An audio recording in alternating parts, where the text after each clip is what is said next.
motherfucker. I love this guy. I freaking love things so much. So far, this competition is actually pretty challenging.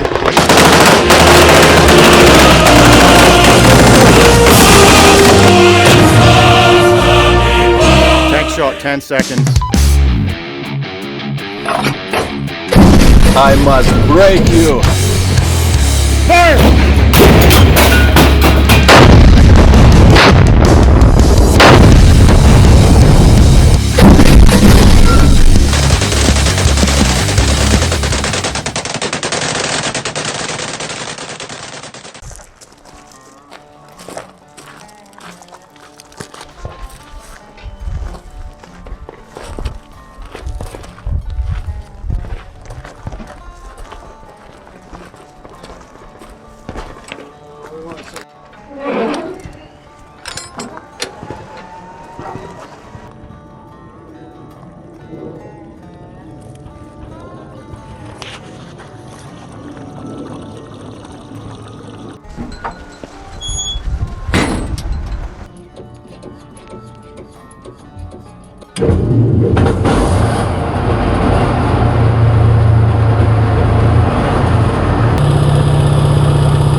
Giving a huge shout out to Battlefield Vegas and their big T62. You guys rock. What you gonna do when Battlefield Vegas runs wild on you? Dmitry is a real Russian. He's from former Soviet Union, and he is probably the leading Russian military equipment expert here in the United States. Then I will hand you over to my partner Richie, and he has probably more hours restoring Russian tanks than anyone else that I know, except maybe one person. What makes it unique that this was the world's first smooth bore gun on the tank that ever went into production. So now you have this new tank gun from the West that was about to be received not only by British tanks, but it was going to go on the American tanks and the German tanks as well, pretty much the entire NATO fleet. So that became a major problem for the Soviet Union. So they needed to find a solution for that problem. T-55 was still a formidable weapon, but it wasn't quite enough anymore. This tank, basically, the T-55 was taken back to a drawing board, and they needed to find a way to put a new gun. The new gun was called D-54. And that was the early variant of the D-54 was a 100 millimeter smooth bore, 100 millimeter rifle bore gun. But then the general engineer of this concept of the Subject 166, which later on became a T62, he suggested that we should cut out the rifling out of the gun barrel of the D-54, and that is how the 2A20, that's another designation for this gun, 150 millimeter smoothbore gun, the world's first tank smoothbore gun, came to be. This tank was a perfect example of a consideration of three factors. You have the economical aspect of it, of course, most importantly, the firepower, and then logistics. Those three factors were considered, and that's how 62 came to be. It's it is the largest firing tank in private hands. If you go to Battlefield Vegas, it is possible in the future that you'll be able to rent out and actually shoot one of these rounds. You can't get any larger as of the moment, and that is historically interesting because, as Dima said, this is the very first smoothbore gun in existence was on the T62. And here in the U.S., this is the very first restored smoothbore tank that actually fires. So this tank saw combat, actual real combat. It is very possible that this tank has taken away families and protected whatever homeland that it was defending at the time. So it's not just a simple prop here today. This thing has seen action and probably some pretty dark history that goes along with that. The Israelis were scared of T-62s. The main reason behind that is the bigger gun. And at a distance, it is very hard to distinguish this tank from the predecessor tank, the T-55 or the T-54. The current color scheme on this tank is for the Lebanon Civil War that they served in. We have reminiscent markings. You'll see some of the yellow and blue markings on the front. Those were what we found on the tank. That is indications that it did in fact serve in Golan Heights. But after Golan Heights, this took place in about 1982, the Lebanese Civil War. That is where Israel ended up capturing this tank. So going over some of the markings, the VO9 on the side of marking means 759 in Arabic. If you look on the front, this is the Arabic for army, which would have been obviously the Syrian army. The English numbers right here are the serial numbers that the Israelis put on it when they captured it. A.F. Budge in the UK, who was a tank collector, he had good relations with the Israeli government and somehow managed to convince them to send over this as well as several other tanks over the UK. This is the only Syrian T62 that is in the West now, as well as the only live firing T62. So after it went from the UK, the well-known Jock Littlefield collection imported this from the Budge collection, and then after that it's been through several private hands, and then it eventually ended up at Battlefield Vegas, which is our crew right here. What we specialize at Battlefield Vegas is we don't just make tanks some prop that just sits there. This isn't painted. We fully restore these, fully operational. Every piece on this is functional. It has functioning night vision. It drives. It shoots.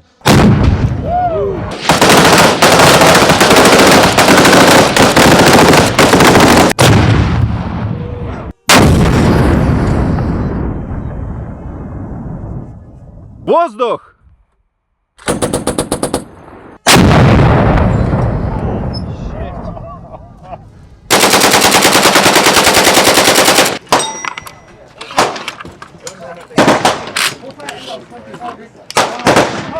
Kalashnikov USA, AK-103 suppressed.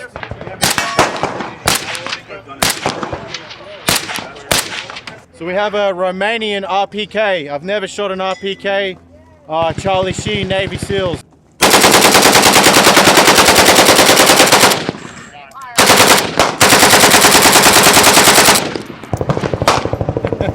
Oh, this is serious. That's a hammer.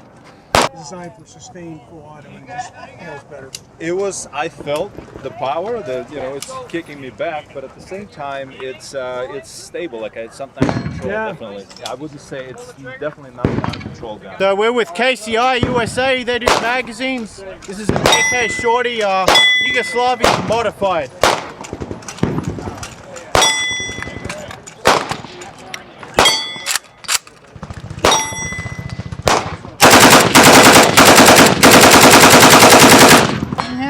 Or if you press this button down, push it down, that's the bolt release. Shit. So it also locks on the last round. And the middle is for full auto. What's going on here? Yeah, okay. So it's a thumb fire selector completely. Yeah. Okay. All right. Israeli Weapon Industries. This is awesome. Yeah, I like that. And then if you press down on this button, push it down. And now you're ready to go. That's it, just like that. So like an AK, safe, auto, semi, but Okay. you can actuate it also from your thumb. So the thumb is in the middle, right? Yep. Incredible, I like that. That's cool.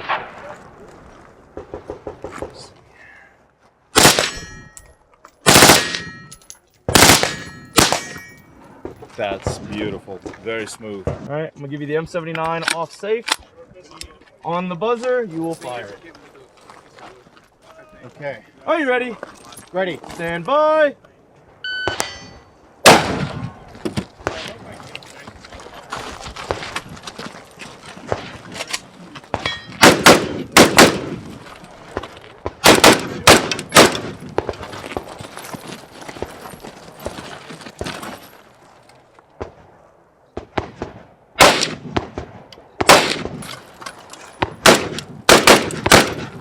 You're finished. Unload so clear.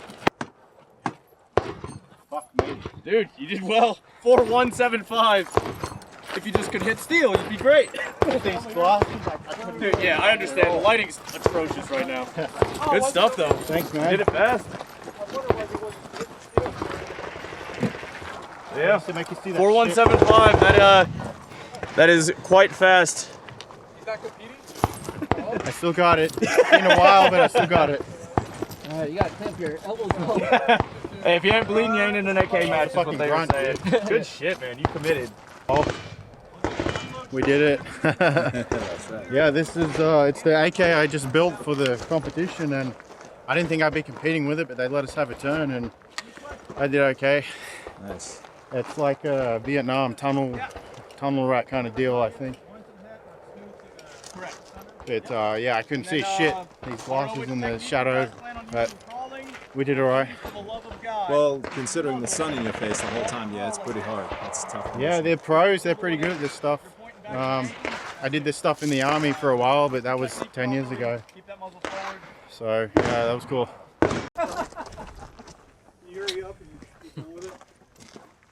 Hold up, Yori. Your gun will be on the table, mag in, chamber empty. So just, yeah, just not racked. You can have the safety off. I'm gonna give you the M79 off safe on the buzzer. So you're starting here on the buzzer, blast, set it down, run to this, or you'll pick up your AK, run to the cave, rack it from under the slats or in the tunnel. Shoot the heavy trigger pull on this thing. Yep. Are you ready? Yep. Stand by.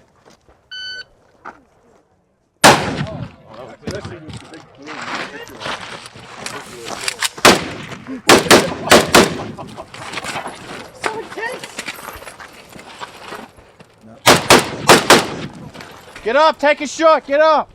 There you go. Shoot the steel.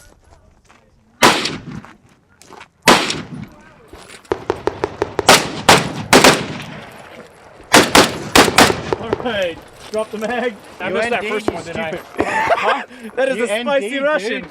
No, it's just a Russian way. Very intense. It was in a safe direction. What was his time? 3190. 3190. Is it better to have a better time with an ND or a time with no ND? Where they say to be. I told you. Yeah. Fuck it up. I told you. 10 photo. Bye.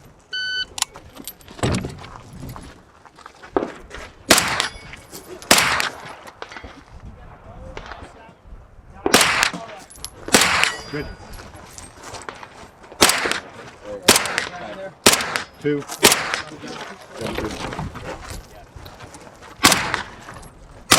1. 2. Alright, I'm Brooke and I work the battlefield, and so far this competition is actually pretty challenging. This stage I timed out on. It is what it is sometimes, especially when you're shooting a sub-caliber gun at 9 minutes and you can't get the spinners in, but other than that, I'm having a blast.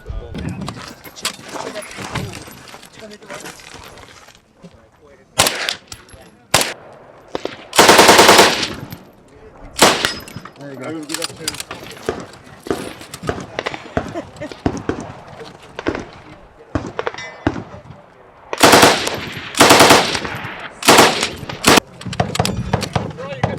One more left. 2.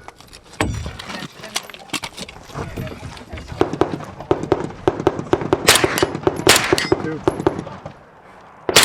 1. 2.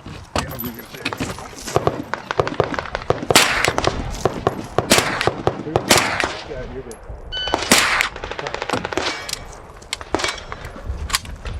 Okay, so we're here with Ben from TAC 702. He runs a company based out of Las Vegas. And we just want to get his thoughts today on the T62. Ben has a background with armor, so tell us quickly about your background and what are your thoughts on seeing this tank today? So I was a tank platoon leader for a little while, and I was on the M1A1 system. I was also on the A2s for a little while. So I have a little bit of experience on armor. And we also run a channel, TAC 702. So sometimes we get the opportunity to talk with Scott about some of the tanks that he has and the unique perspective from an Army tank commander, right, and getting to see this old armor and the capabilities and the restoration that you guys are doing, which is absolutely fantastic. Moving into the T62 here, I mean, this is awesome to see where the advancements came from. There's quite a few things in this. I mean, the implementation of an ejection port in the rear, the hull storage for ammunition. You were talking about the prioritization of the smoother ride specifically for the gun. Obviously the upgrading and having a smooth bore cannon on a vehicle, and then the introduction of heat and sabot type cartridges to engage, to close with and engage with the enemy, right? And it's fantastic to see the history like this. So did you see the display we did earlier today? Are you shot on the tank? Absolutely. Yeah. I got to see the display. You guys, that was just awe-inspiring. Like, it's great. I love seeing tanks fire. And as soon as I got to get inside, which you guys can see it on my channel, man, you just fall in love all over again. I freaking love tanks so much. Well, maybe you can come and work on them with us, and that attitude might change just a little bit. Yeah, man. It's beat you I'll down. just start cussing and hammering on stuff. I mean, that's how. It's a love-hate relationship. For sure. Yeah. So quickly tell me what your thoughts are on the history behind this tank and what it means to have it here at Red Oktober. Well, this is actually a pretty unique peek into the way that the Syrians and the Israelis fought, the way that the Syrians and the Egyptians capitalized on the Yom Kippur holiday is really indicative of how wars are fought, right? I mean, if you were going to attack like a NATO country, you would probably attack on a Christmas type holiday, right? So I think it's very interesting to take a look at it. It's also interesting to see the textbook implementation of tank ditches and a defense from the Israeli side, and how they repelled an onslaught of 1,200 tanks. I mean, from overrunning their home nation. So that history is extremely interesting. And then getting to see a tank that was actually there and possibly actually took out other men, women, other tanks, things like that. There's an extremely educational portion of being able to shoot this. Not only the entertainment factor, but yes, the educational portion is really attractive to me. Yeah. So I'd like to point out we have a lot of viewers from Russia and all over the world. Ben's channel focuses heavily on AK-47 implementation, techniques, gear reviews. So if you guys want to jump over to his channel and subscribe, help him out, and you'll get more of an insight into small arms and gear and equipment available. So yeah, tune into Ben's channel for more, and yeah, thanks today. Absolutely, guys. You might actually learn something. Thanks, Ben. Cool. Thanks, guys. I came to Red Oktober. This is my first Red Oktober. This is our first chance to put this tank on display. And I've seen a lot of the competitors around here, and I love this guy. This guy is straight off the set from the Beast, and the stars just aligned that we would have a Russian movie guy here with our Russian tank. So this is Troy from Oregon. Hello. Tell us what's the deal?